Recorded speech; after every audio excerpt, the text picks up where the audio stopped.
So doctor గారు అంటే మన ఛానల్ చూసే వాళ్ళు చాలా మంది మధుమేహ వ్యాధిగ్రస్తులు ఉంటారు. సో షుగరు మనం డయాబెటీస్ క్యాపిటల్ కూడా. సో వాళ్ళ కోసం యాక్చువల్గా సాధారణంగా డయాబెటీస్ అనగానే అసలు దానికి నొప్పి తెలియదు కాబట్టి కొంతమంది నియంత్రణకు అంటే ఉత్సాహం చూపరు యాక్చువల్గా. బట్ అది కిడ్నీ మీద ఎలాంటి ప్రతికూల ప్రభావం చూపుతుంది? ఆల్రెడీ డయాబెటీస్తో బాధపడుతున్న వారికి కిడ్నీ దాకా రాకుండా ఉండాలంటే మీరు ఏమైనా సూచనలు చేస్తారా? నంబర్ 1 అండి, అంటే కొంతవరకు జెనెటిక్ ప్రిడిస్పోజిషన్ కూడా ఉంటుందండి. ఇప్పుడు మీరు చూసారంటే 100 మంది డయాబెటిక్స్ ఉన్నారనుకోండి, అందరి కిడ్నీ ఫెయిల్ అవుతుందా? కాదే, ఓన్లీ కొంతమందికే ఫెయిల్ అవుతుంది.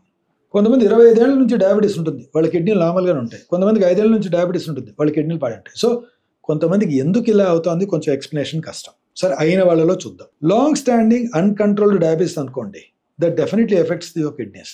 సరే, మీ షుగర్ కంట్రోల్లో లేదు, 300 మెయింటైన్ చేస్తున్నారు, ఆ టైంలో మీకేం అనిపించదు, ఆ టైంలో అన్నీ నార్మల్గా ఉంటాయి, మీ బిజినెస్లో మీరు బిజీగానో మీ వర్క్లో మీరు బిజీగానో ఉంటారు. కానీ ఏ రోజు అయితే అది ప్రాబ్లం ఇవ్వడం మొదలెడుతుందో అప్పుడు దాని మీద కాన్సన్ట్రేషన్ పెరుగుతుంది. ఇది జరగకూడదు. So you need to be equally important. ఒకసారి కిడ్నీ మీద ఎఫెక్ట్ పడింది అని తిరగడం జరిగింది అంటే అది earliest detection is by doing a urine examination. యూరిన్లో ప్రోటీన్ అనేది పాస్ అవుతుంది అంటే that is indicator of diabetic nephropathy అంట. డయాబెటీస్ వల్ల కిడ్నీ చెడిపోవడానికి ఫస్ట్ నిదర్శనం అదే. మనం చాలా రోజులు అది కూడా గుర్తించాం.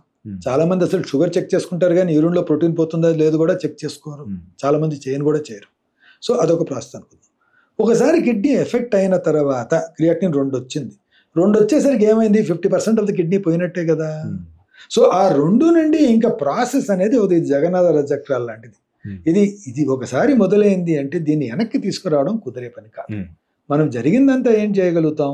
నీ షుగర్ కంట్రోల్లో ఉంచుకొని, నీ బీపీ ఎస్పెషలీ బీపీ కంట్రోల్లో ఉంచుకొని ఈ ప్రాసెస్ని ఇంకొంచెం డిలే చేయగలుగుతామే తప్ప వెనక్కి తీసుకునే అవకాశం లేదు. కానీ ఇవన్నీ రియాక్షన్స్ ఎప్పుడు జరుగుతాయి? 50-60% కిడ్నీలు పాడైపోయిన తర్వాత ఇప్పుడు మనం అంతా దాని మీద కాన్సన్ట్రేట్ చేసి దాన్ని వెనక్కి తేవడానికి ట్రై చేద్దాము అని అనుకునే అవకాశం జరుగుతూ ఉంటుంది. ఇక్కడే ప్రాబ్లం వస్తుంది. సో అర్లీ డిటెక్షన్ మీద ఉండదు. ఉన్న ప్రాబ్లమ్ని మనం సరిగా ట్రీట్ చేసుకోవడం అవసరం ఉన్నప్పుడు, దాని తర్వాత వచ్చిన తర్వాత అంతా ప్రెసిపిటేట్ అయిన తర్వాత దాన్ని వెనక్కి తేవడం అనుకోవడం కూడా జరగదు. సో ఇక్కడే ప్రాబ్లం వస్తాం.